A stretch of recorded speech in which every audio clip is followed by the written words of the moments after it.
Assalamualaikum cik. Aku salah. Tak lama tu.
Dan fadil tuan pengacara majlis yang saya hormati dan saya segani,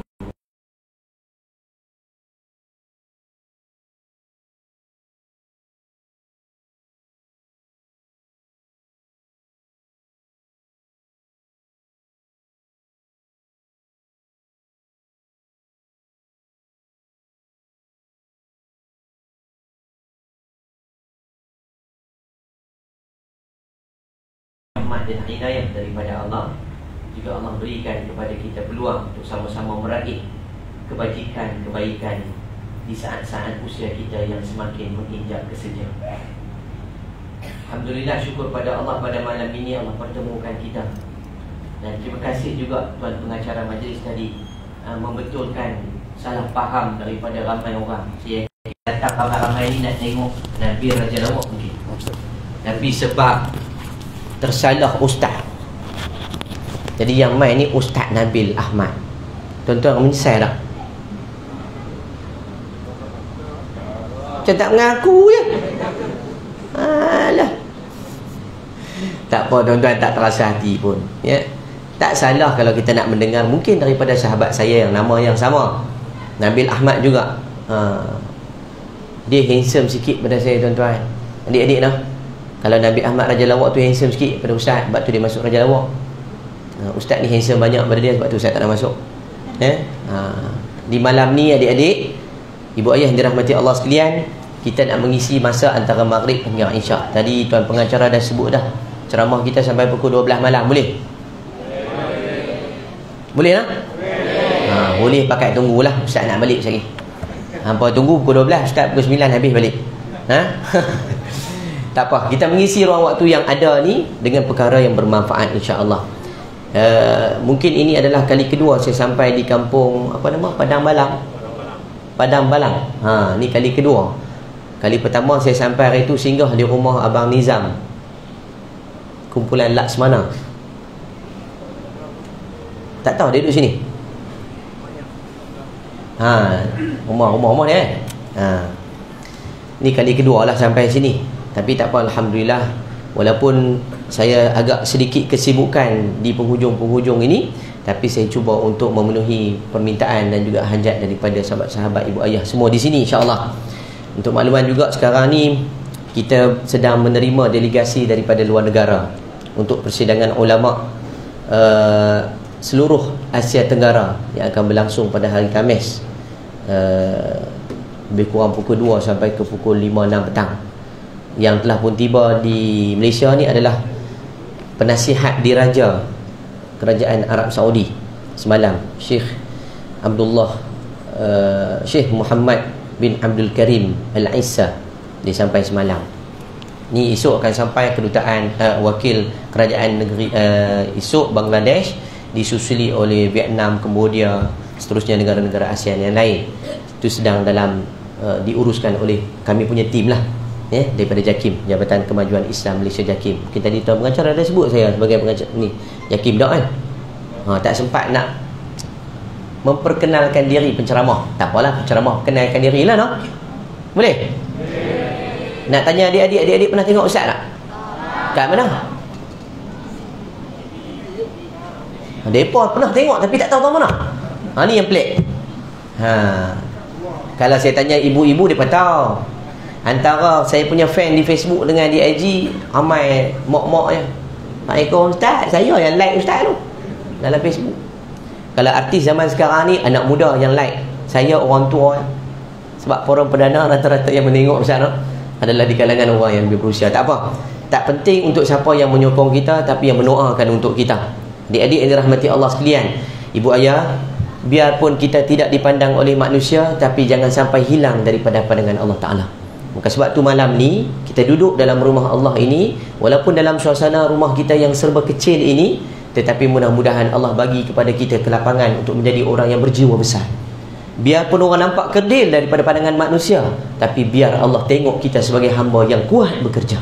Ya, kita doakan mudah-mudahan ni anak-anak kita ni, masya-Allah tabarakallah, ya, biarpun dalam suasana kita ialah macam-macam ujian dan cabaran di penghujung usia dunia ini, kita tak lupa untuk membawa kepada unsur kita mengingat siapa diri kita dan siapa Tuhan yang menciptakan kita.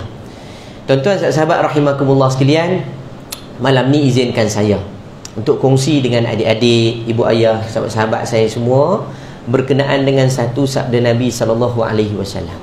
Ya, sebab tajuk berkenaan dengan antara usia dan masa dan usia, tak lain tak bukan bila berganjak detik masa yang berlalu, semakin bertambahlah usia kita menghampiri akan kematian.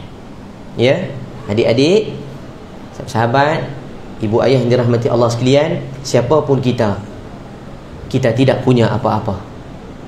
Bahkan diri kita miliknya adalah Allah Ta'ala. Kan? Yang macam kumpulan Rabbani tu, mana milik kita, tidak ada milik kita, semua yang ada Allah yang punya. Kan? Allah. Ustaz nyanyi, Ustaz doa saja. Kalau untuk makluman adik-adik, ibu ayah semua, kita nak sebut bahawa dunia ni Allah bagi pinjaman. Maka malam ni tuan-tuan, fokus benar-benar. Apa yang saya nak sebutkan ini adalah satu pesan Nabi SAW untuk kita. Ya, siapapun kita, bila diberikan nasihat dan teguran, ia adalah peringatan yang termahal untuk kita sebagai hamba Allah Subhanahu Wa Taala. Tuan-tuan sahabat rahimakumullah sekalian, hadis yang saya nak bacakan ini diriwayatkan oleh seorang anak muda, namanya ialah Abdullah bin Umar, atau lebih dikenali dengan Ibnu Umar. Kalau adik-adik belajar nanti dalam bidang hadis, antara perawi hadis yang ramai, yang banyak adalah Abdullah ibn Umar ataupun Ibnu Umar. Ketika Ustaz belajar di Universiti Al-Azhar Mesir tahun 2000 sampai 2005, Ustaz ambil bidang Ustaz adalah Usuluddin, pengkhususan saya adalah pengkhususan hadis. Usuluddin, syu'bah saya adalah syu'bah hadis, pengkhususan saya hadis. Kemudian baru ni saya sambung master di Universiti Kebangsaan Malaysia dalam bidang dakwah, tapi saya fokus dalam bidang media, sebab saya banyak dalam bidang media penyiaran dan juga media sosial. Ibu ayah yang dirahmati Allah sekalian, menariknya kalau nak dilihat tentang hadis ini, diriwayatkan oleh seorang anak muda. Berarti remaja di zaman Nabi SAW dibentuk sebagai generasi yang mempunyai kekuatan mental. Bukan hanya sekadar mental, tetapi fizikal juga mereka kuat. Hari ini, masyarakat kita hari ini, mental semakin dilemahkan, fizikal pula juga dilupakan dan diabaikan tentang tenaga. Akhirnya digunakan untuk PUBG, digunakan untuk mainlah tu apa-apa segala tu, TikTok lah, Toktik lah, lagi baik segala jenis lah. Adik-adik tak main kan? Siapa tak ada account Instagram? Siapa yang tak ada? 2 orang je. Allah, tak ada bang. Oh, TikTok bang? Tak ada. Facebook bang? Tak ada juga. WhatsApp bang? Tak nafi, bukan nak marah, tak nafi bang. Maksudnya kita semua akan terdedah dengan media sosial. Imma media sosial umum, wa imma media sosial tertutup. Kan? Semua kita. Maka sebab itulah saya nak sebut pada ibu ayah yang dirahmati Allah sekalian, tengok macam mana generasi pada zaman Nabi SAW yang Nabi bentuk generasi minda mereka cerdas dan cergas. Ya? untuk kita lihat hari ni nak dibentuk ni generasi muda-muda ni. Tak apa bang, bagi biar pergi dia pemain bang. Baby tak apa. Biar pergi depa nak melompat tak apa. Saya suka sebab nanti bila kita tengok reaksi depa dia kan. Generasi budak-budak. Kita dulu-dulu kan macam budak-budak ni. Perasan tak ada seorang yang akan pegang rotan. Zaman kita membesar dulu. Mungkin pernah berlaku zaman tu. Sekarang ni dia ada tapi dia daripada jauh. Tak apa tuan-tuan. Pendidikan untuk anak-anak. Saya nak sebut berkenaan hadis ini, tak apa, bagi anak-anak kita akan faham nanti. Ya? Sebab saya tak apa bila budak-budak melompat, berguling-guling, itu adalah budak-budak. Yang saya bimbang orang tua berguling-guling. Tolong telefon 911 dengan segera untuk kita selamatkan pakcik tadi. Ya? Kalau budak berlari keliling surau tu biasa. Yang kita bimbang ialah mak ayah keluar daripada awal budak-budak keluar. Tu yang luar biasa. Jadi kadang-kadang manusia ni kita boleh tengok dalam tempoh 5 minit dia akan fokus dekat siapa? Mereka akan lihat dengan 4 muka. Satu, muka penceramah. Ustaz ni, dalam TV. TV mana ni? TV 2 kot. Warta berita, warta Tamil. Bukan. Ada siapa TV lah, contoh. Yang pertama dia akan tengok muka penceramah. Yang kedua, dia akan tengok muka jam. Lama penceramah kau apa lah. Yang ketiga, muka pintu. Ada yang keluar lah. Yang keempat, muka buku, Facebook. Lambat sangat update status tu. Tuan-tuan sahabat rahimakumullah sekalian, tolong memberikan perhatian sama-sama kerana hadis ini yang Nabi sampai kepada Abdullah bin Umar pendek tetapi disambung oleh Abdullah bin Umar sebagai peringatan kepada kita bersama. Disebut dalam 2 riwayat. Ada 2 tarik hadis. Hadis ini sama kandungan matanya tapi ada 2 kisah penceritaan. Disebut oleh Abdullah bin Umar bahawa akhadhan Nabiyyu sallallahu alaihi wasallam bi ba'dhi jasadi. Nabi mendatangi aku dan dia memegang sebahagian daripada anggota tubuh badan aku. Itu satu tarik, satu jalan tentang hadis Nabi ni. Maksudnya Nabi datang dekat Abdullah bin Umar, Nabi pegang sebahagian anggota tubuh badan Abdullah bin Umar. Tak dijelaskan di mana tubuh badan yang dipegang. Hadis yang kedua, akhadha Rasulullah sallallahu alaihi wasallam biman kibi. Nabi telah mendatangi akan aku, yakni Abdullah bin Umar, dan memegang bahu aku. Hadis kedua seolah-olah mentakhsis, memperkhususkan bahawa sebahagian tubuh badan yang dipegang oleh Nabi adalah bahu. Nabi pegang bahu. Tuan-tuan cuba dengar sekejap. Kenapa hadis ini Abdullah bin Umar cerita Nabi datang dekat Abdullah bin Umar, Nabi pegang bahu? Rupa-rupanya konsep Nabi nak memberi nasihat ialah bermula dengan sentuhan. Kita sebagai orang yang dewasa nak bagi nasihat kepada orang lebih muda, terutama anak-anak kita ataupun anak pelajar kita, caranya bukan hanya sekadar Along, Masak, duduk depan abah. Ni, Along ni dah besar. Along kena jadi contoh kita nasihat anak kita. Ya, itu mungkin konsep biasa. Tetapi cara Nabi ialah dengan bermula pada sentuhan. Bila kita sentuh, macam kita lah tuan-tuan, sentuh kawan kita, apa yang akan berlaku pada kawan kita? Bila kita sentuh sahabat kita, sentuh bahu dia sebagai contoh, apa yang akan berlaku pada sahabat kita? Dia akan beralih. Dia akan tengok siapa pegang ni. Nampak? Ini di antara konsep pedagogi, pendidikan secara langsung, secara terus untuk mentarbiah anak-anak kita. Nak bagi pesanan, nak bagi pandangan, nak bagi nasihat, pegang. Bila kita pegang, orang tadi boleh memberikan rangsangan yang baik. Itu satu. Yang kedua, tengok macam mana Nabi ceritanya datang kepada seorang anak muda. Nabi lebih dewasa, lebih tua, lebih berusia daripada Abdullah bin Umar. Datang kepada Abdullah bin Umar. Maksudnya, jangan tunggu orang muda datang untuk mendengar nasihat, tapi kita orang yang lebih berusia pergi jumpa dengan dia. Ni konsep. Ya? Ketiga tuan-tuan, Abdullah bin Umar, kita tahu anak muda macam adik-adik ni lah, macam adik-adik ni. Tiba-tiba yang main ni malam ni, contohlah ni Ustaz Nabil, yang main malam ni Nabil Raja Lawak.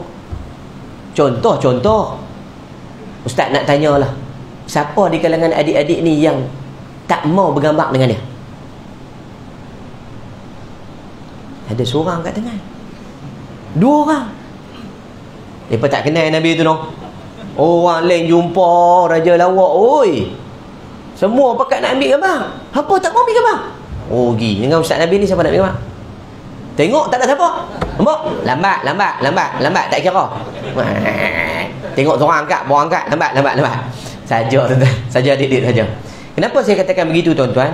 Bayangkan Nabi SAW jauh beza lah dengan manusia lain. Ketika Nabi SAW datang ke bumi Madinah pun kita pernah dengar cerita, betul Ustaz? Betulkan saya jika saya salah. Setiap manusia yang berada di bumi Madinah menanti untuk melihat wajah Nabi, menanti untuk melihat kedatangan dan susuk tubuh Muhammad ibn Abdullah SAW. Bahkan apabila diceritakan dalam riwayat para sahabat, mereka yang melihat wajah Nabi tidak ada nilai kebahagiaan melainkan saat melihat wajah Nabi SAW. Macam kita duduk nyanyi adik-adik, kita duduk berqasidah, kita duduk berselawat, kita duduk memuji baginda Rasul SAW, ya kan? Qamarun contoh kan, kenapa kita sebut bulan? Dinisbahkan wajah Nabi ibarat bulan yang mengambang. Bahkan diceritakan di antara riwayat-riwayat dalam sahabat ini, antaranya ialah Amr bin al-As. Ketika mana dipanggil oleh Nabi SAW untuk menghadap Rasulullah. Sebab Rasulullah bukan panggil untuk nak buat satu benda ataupun nak perintahkan apa-apa. Rasulullah nak jumpa dengan Amr bin al-As. Amr bin al-As, seorang sahabat Nabi, ya, tunduk, tak mampu nak pandang wajah. Dia kata, aku tak mampu nak tengok wajah yang mulia, yang suci ini. Sebab wajah ni yang akan membuatkan aku terus rasa bahagia, terus hilang masalah aku. Tak sanggup nak tengok. Punya bahagia. Ya, saya nak sebut pada tuan-tuan, dalam tiga keadaan ini, keadaan ketiga ini nak menggambarkan betapa Abdullah bin Umar rasa teruja dengan kehadiran Nabi SAW datang. Tak sebut apa lagi, baru datang jumpa dia, pegang. Allahu Akbar. Maka sebab itulah di antara cara pendidikan, cara tarbiyah kita dengan generasi, pegang, datang dan memberikan satu sentuhan yang baik kepada mereka.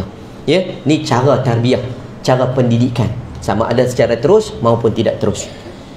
Seterusnya tuan-tuan, sahabat rahimakumullah sekalian, Nabi sebut kepada Abdullah bin Umar.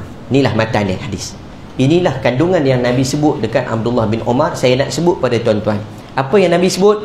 Hadis ini tuan-tuan dan puan-puan saya yakin pernah dengar dan adik-adik juga pernah belajar. Nabi sebut, kun fid dunya ka'annaka gharib aw 'abiru sabil. Maksudnya, jadilah kalian di dunia ini seperti orang asing atau orang musafir. Jadilah kalian di dunia ini seperti orang asing atau orang musafir. Saya nak tanya, apa yang kalau boleh kita bagi maksud sikit, apa itu orang asing? Kita faham. Tapi bila soalan, apa itu orang asing? Tolong bagi Ustaz maksud dan istilah yang tuan-tuan boleh faham. Orang tak kenal. Okey, lagi? Sajalah bila kita tak bersembang ni, seorang je jadi, tak lagi dia lama-lama dia mengantuk. Dia memang macam itu. Bila tu Ustaz nak suruh bersembang. Bila bersembang dia rancak. Rancak sana, rancak sini, rancak berpahala. Mana ada dosa. Itu lain macam. Okey. Apa yang boleh kita faham tentang orang asing?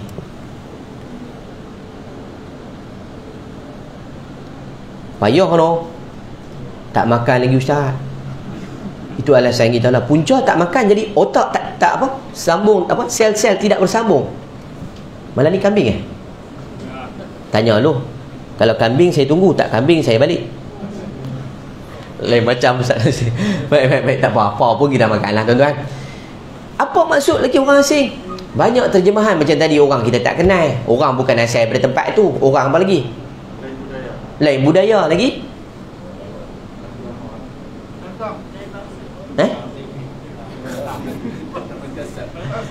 Saya pergi satu masjid, saya tanya, apa tu orang asing? Dia angkat tangan. Ustaz, orang Indon. Dia tak tahu separuh daripada masjid tu orang Indon. Beralih mai. Bukan cakap beralih kat dia, beralih kat penceramah. Tengok lagi pintu tu ditutup, dia tak balik tuan-tuan. Saya kena betulkan keadaan balik. Ya, mungkin orang daripada negara luar datang negara kita. Baik, jawapan baik. Kalau kita kata tunjuk, betul lagi pasang. Kereta mungkin hilang tayar satu, steering pun tak ada apa.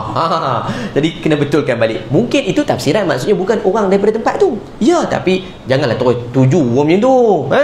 Okey. Kita faham Mungkin itulah definisi yang kita semua boleh nyatakan orang asing adalah bukan orang tempat kita. Saya nak tanya pada tuan-tuan pula yang duduk di sini, yang dah bermukim di sini, yang dah beranak pinak, bercucu cicit semua, adakah tuan-tuan orang asal bumi kampung Padang Balang? Siapa orang asal sini? Tolong kat tangan mengaku. Ha. Tak mengaku.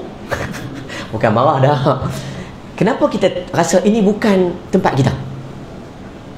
Sedangkan kita ada tanah, kita ada rumah, kita ada kereta, kita ada isteri, kita ada keluarga, kita ada kawan-kawan, kita ada kerja sini. Dah lama dah Ustaz. Kenapa semua masing-masing tak mengaku kita adalah orang tetap di sini, bukan orang asing? Alhamdulillah. Inilah yang sebenarnya yang Nabi nak tekan untuk kita faham, bahawa kamu semua jangan rasa selesa kerana kita bukan orang yang menetap di sini. Ingat, bumi bukan untuk tempat kita tinggal, tapi bumi untuk tempat kita meninggal. Ya, kita nak meninggal. Sebab tu kita kena rasa asing. Walaupun ya, saya yakin, macam saya orang Perlis tuan-tuan, duduk di Bangi, sempadan dekat dengan Nilai dah. Ya.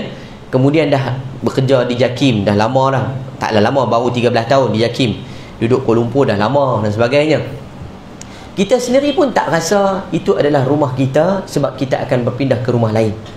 Setiap kita akan bersedia ke alam lain, kerana rumah kita selepas ni kita tak tahu macam mana.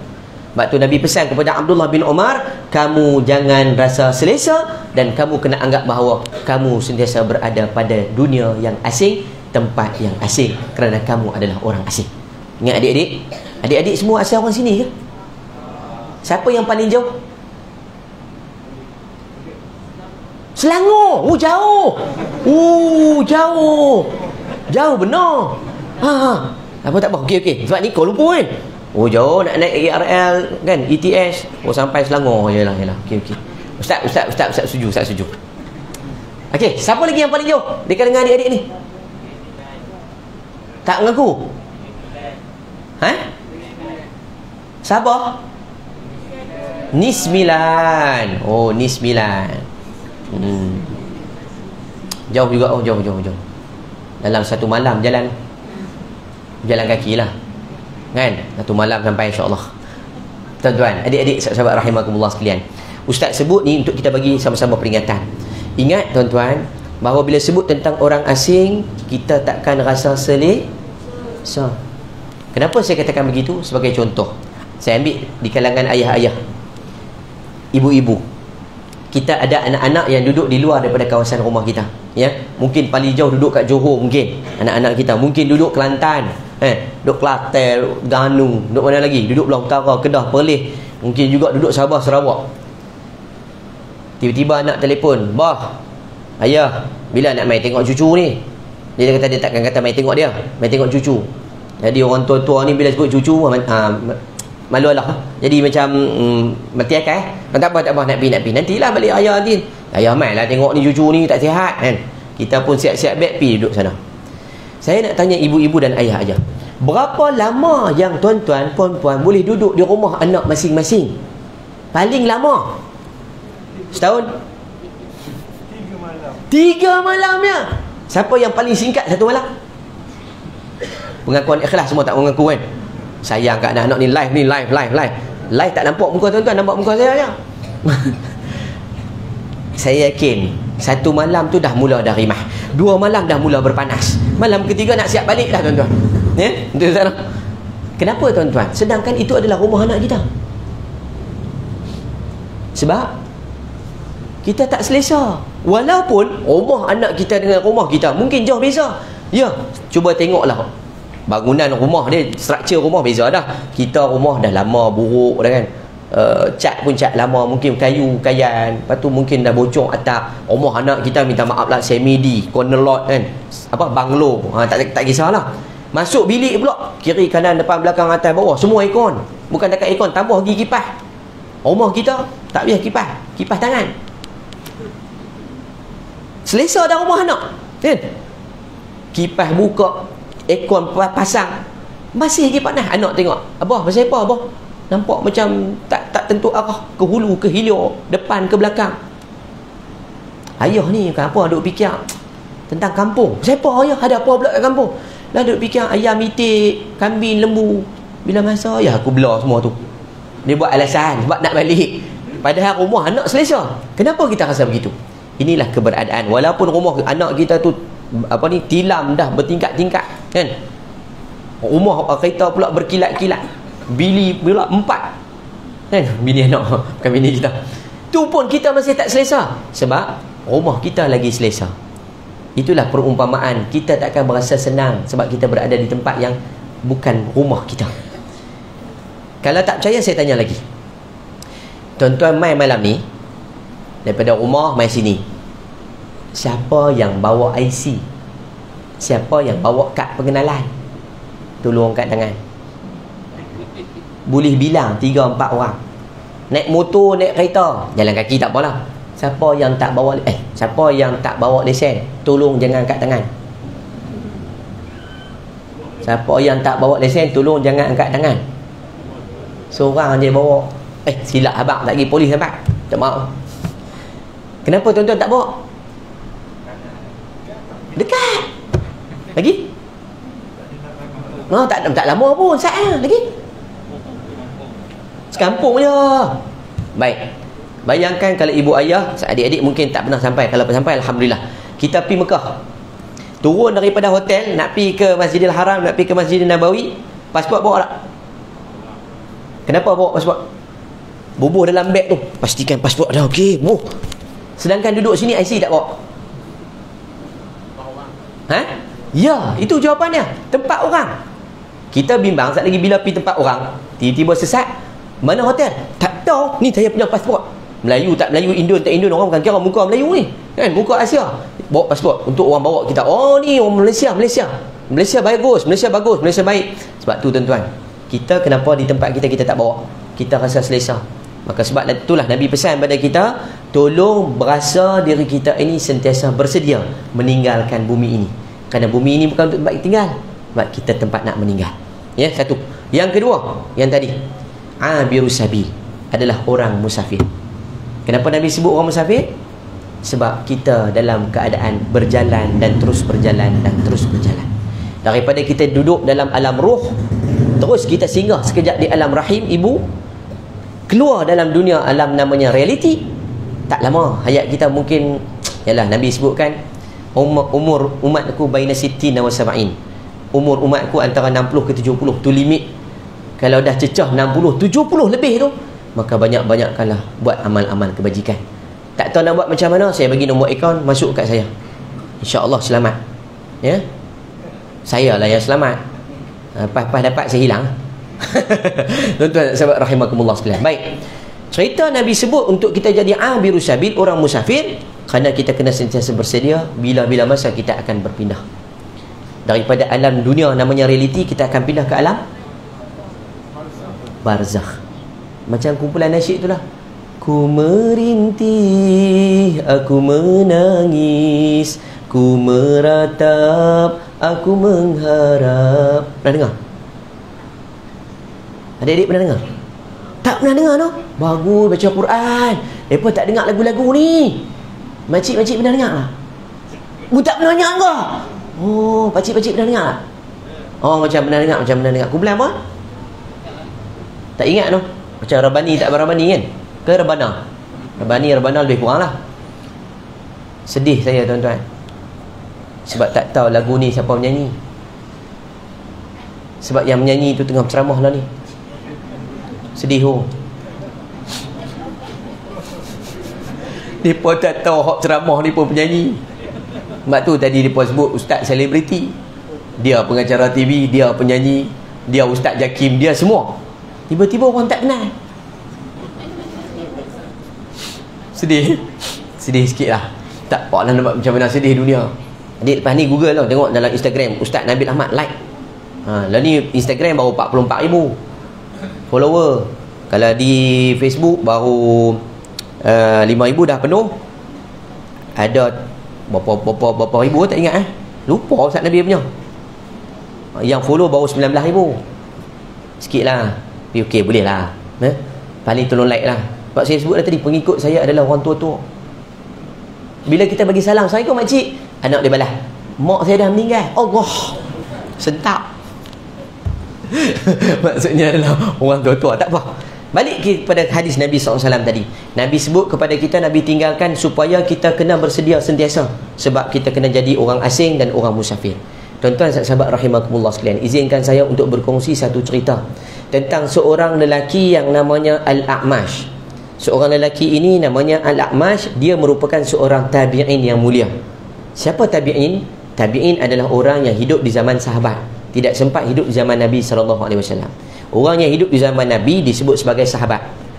Mereka yang hidup di zaman sahabat tak sempat di zaman Nabi namanya tabi'in, adik-adik. Orang yang hidup di zaman tabi'in tak sempat di zaman sahabat, apatah lagi di zaman Nabi SAW, disebut sebagai tabi'ut tabi'in. Ya, tabi'in adalah orang yang sempat hidup bersama zaman sahabat. Antara namanya ialah Al-A'mash. Saya nak cerita pada tuan-tuan. Nama ni tak popular di kalangan kita. Mungkin orang tak tahu siapa dia. Ya, dia seorang ahli ibadat, dia orang yang baik. Dan ada cerita menarik tentang kisah hidup dia. Ketika hayat dia nak menghampiri kepada kematian, dia panggil seluruh ahli keluarga dia. Katanya ada satu berita, ada satu wasiat, ada satu benda rahsia yang sebelum ni tak nak siapa pun tahu, hanya diri dia saja. Saat-saat dia nak meninggal, dia nak cerita, dia nak sampai, dia nak bocorkan rahsia ini kepada seluruh ahli keluarga. Rasa-rasa tuan-tuan perempuan, apa rahsia tu? Tentang apa? Kalau orang nak mati ni, harta. Betul? Ke tuan-tuan tak fikir harta? Ada satu benda yang dia nak cerita yang tak pernah cerita kat siapa-siapa. Dia nak mati. Kalau orang nak mati sebenarnya nak wasiat, nak tinggalkan pesan, ya? Sebab harta lah. Yang bagi kita mungkin harta ni tak sama macam harta Sadik Sigaraga. Sebab harta Sadik Sigaraga tu harta Kazakhstan, Turkistan, negara Gohekostan ataupun negara setan. Tak kena mengena. Rupanya Al-A'mash nak cerita pasal ada berita yang orang tak tahu. Ketika semua ahli keluarga dia datang, dia sebut kod dia, keterangan dan kenyataan ayat dia. Sepanjang aku hidup, aku tidak pernah luput untuk takbiratul ihram bersama imam. Sepanjang aku hidup, aku tak pernah luput untuk takbiratul ihram bersama imam. Bila tabi'in yang lain mendengar kenyataan daripada Al-A'mash, bahkan tabi'ut tabi'in yang lain mendengar dan memperincikan kisah ini, mereka menyatakan bahawa Al-A'mash boleh dikategorikan dalam 4 keadaan. Satu, bila sebut tak pernah luput, maksudnya kalau kita beli barang kan Ustaz, kan belakang tu tulis tarikh luput, maksudnya tarikh expired, habis tempoh. Maksudnya ialah bila Tok Imam angkat takbir, kita di belakang sempat tabik ni. Bila Tok Imam angkat kan Allahu Akbar, kita belakang Allahu Akbar. Maksud tak habis tempoh, bukan masbuk. Kalau masbuk dah habis dah tempoh dah. So dia sempat bersama dengan imam untuk solat jemaah. Pertama, dia solat jemaah. Sebab dalam kategori sebut tak pernah luput tadi, dalam kategori pertama dia tak pernah luput untuk takbiratul ihram sama imam, dia solat jemaah. Yang kedua, bila solat jemaah sudah masih di masjid. Yang ketiga, orang ni nama Al-A'mash ni adalah antara orang yang berada di saf yang awal. Mana mungkin orang yang berada di saf akhir sempat bersama takbiratul ihram sama imam, melainkan kita yang masbuk. Orang yang duduk di saf pertama sempat takbiratul ihram sama imam. Macam kenangan saya pergi masa tahun 2017, tak silap saya, 2016 2017. Masa tu saya bawa jemaah umrah. Itu yang paling hebat lah saya bawa. Sebab masa tu semua VVVIP, Tan Sri, Puan Sri, Datuk Sri, semua Sri, semua ada muka mau Sri je, kan? Semua Datuk Sri Vida je tak ada. Masa tu lah. Yang lain semua Datuk Sri, Tan Sri, semua saya bawa. Semua orang hebat-hebat. Dapat pula penginapan betul-betul di depan hotel. Buka tirai tu, langsir kita ni terus nampak Masjidil Haram. Pertama kali lah, ya. Hak lain tu memang jalan jauh lah. Ni kali-kali ni buka terus nampak. Sama-sama azan. Dia macam kita di Malaysia lah. Ustaz no? Kan azan, tak kisahlah maghrib ke isyak kan azan. Allahu Akbar, Allahu Akbar. Kita buat apa? Buat tak tahu. Ambil mayang. Adik-adik ambil semayang lah. Kita yang lain ni dengar azan buat apa? Dah menimbang lagi masa tu. Dah sembang lagi. Tak apa, baru azan. Bukan nak cerita siapa? Saya. Ustaz nah, ni kita sendiri. Hakikat dia bila azan, kita tidak ambil apa-apa tindakan. Betul atau tidak, fikirkan sendiri bersama. Masa di Mekah sama juga. Dah Masjidil Haram depan kita je. Azan.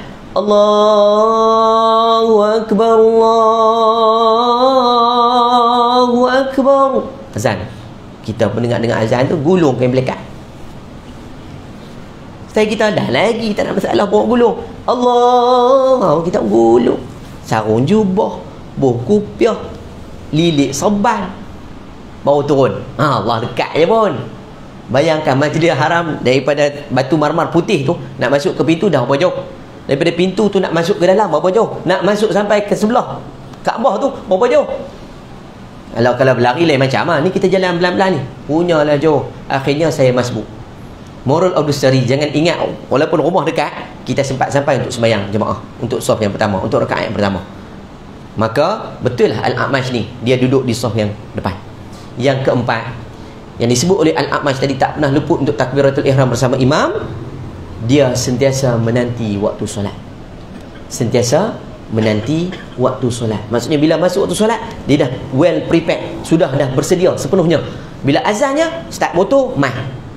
Macam kita tadi lah, bila azannya, time tu dan lagi. Tambah-tambah pula tuan-tuan, ibu ayah yang dirahmati Allah sekalian. Paling kritikal waktu maghrib.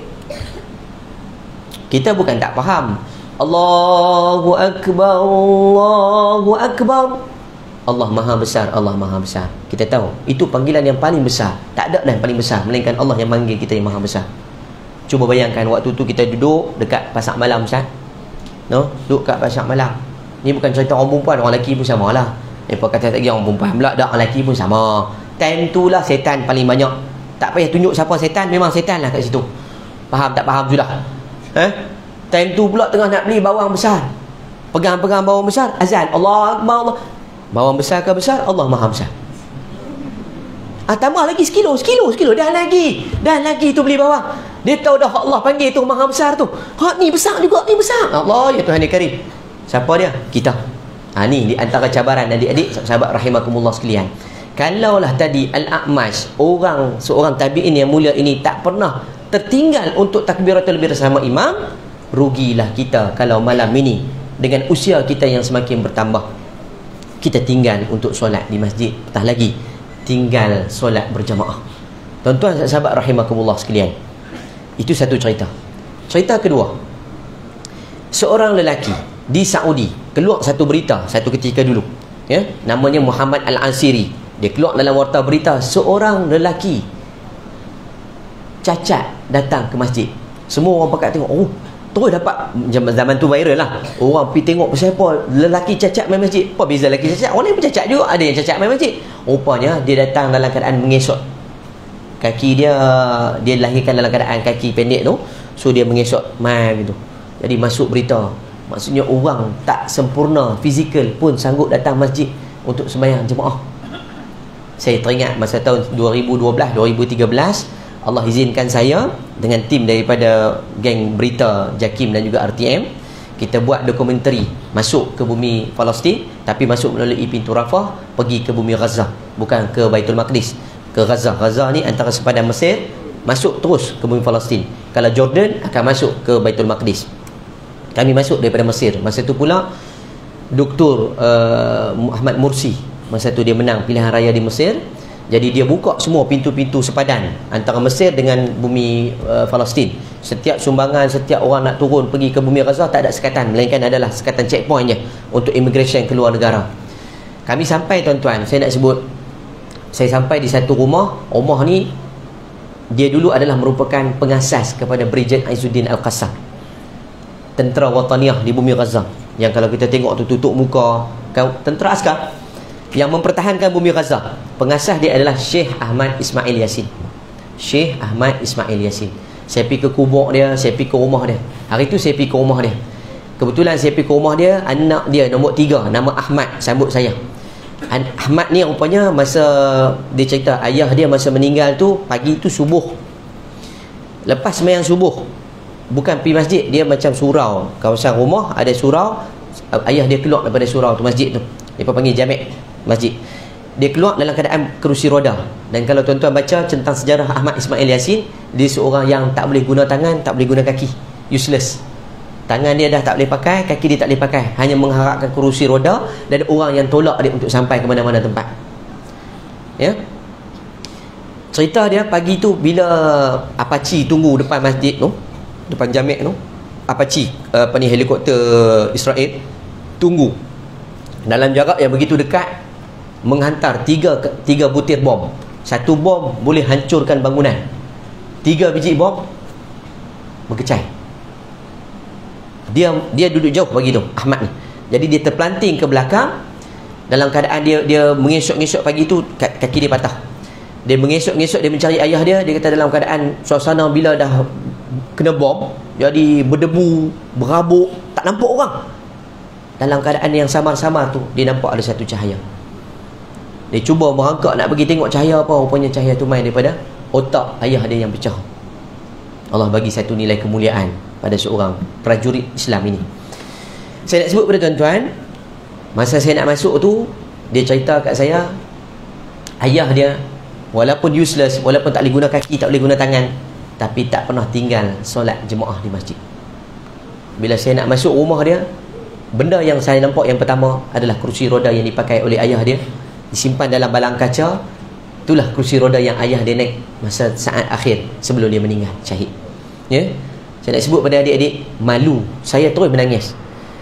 Kita Allah kurniakan tangan yang hebat, tenaga yang kuat, kaki yang kuat juga melangkah, tapi tak mampu pergi masjid. Bayangkan orang tua tu yang tak boleh guna kaki, tak boleh guna tangan, tapi tak pernah tinggal solat jemaah di masjid. Kita masing-masing buat alasan. Maka malam ni tuan-tuan, ambil satu peringatan tentang satu kata-kata daripada cendekiawan Islam ini. Dia kata, dalam hidup kita ni Allah anugerahkan 3 benda: harta, tenaga, masa. Dalam hidup kita ni Allah anugerahkan 3 benda: harta, tenaga, masa. 3 benda. Tapi 3 benda ni, 3 perkara yang Allah bagi kat kita ni, 3 anugerah ni, tak selalu kita dapat ambil untuk manfaat bersama. Dalam hidup kita pula ada 3 tempoh hayat kita. Hayat pertama, masa kita lahir sampai kita dewasa. Hayat kedua, masa kita dewasa sampai kita menginjak tua. Hayat ketiga, masa kita tua sampai kita meninggal bertemu dengan Allah Ta'ala. 3 tempoh kehidupan ini, 3 tempoh ni lah yang Allah anugerahkan 3 benda. Kita tak mampu dapat 3, melainkan 2 saja. Jika tak percaya, kita tengok yang awal, masa kita lahir sampai kita dewasa. Kita ada tenaga tak? Masa zaman kita budak-budak, kita tengok anak-anak kecil kita, ada tenaga tak? Ada tenaga tak? Pagar rumah pernah naik budak tu, tak payah suruh naik. Meja, kursi, panjat, turun anak, turun lagi dia naik. Ada tenaga tak? Very powerful, cukup banyak tenaga. Tak payah suruh budak-budak zaman tu. Macam tadilah, main lah, mereka tenaga. Sampai tahap dah penat dah, lepas tu baru dia terlena terus. Nampak? Nampak gayanya macam nak suruh berhenti ni. Blackout kampung ni. Apa, biasa-biasa. Satu kampung ni kot, satu kampung. Satu kampung kan? Tu dalam tu. Tak apa.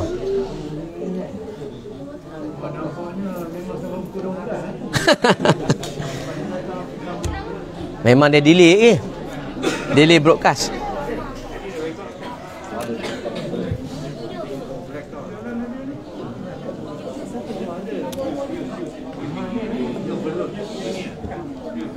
Satu kampung kot, belakang pun gelap tu. Satu kampung kan? Rumah ada? Rumah tak ada kot? Rumah ada?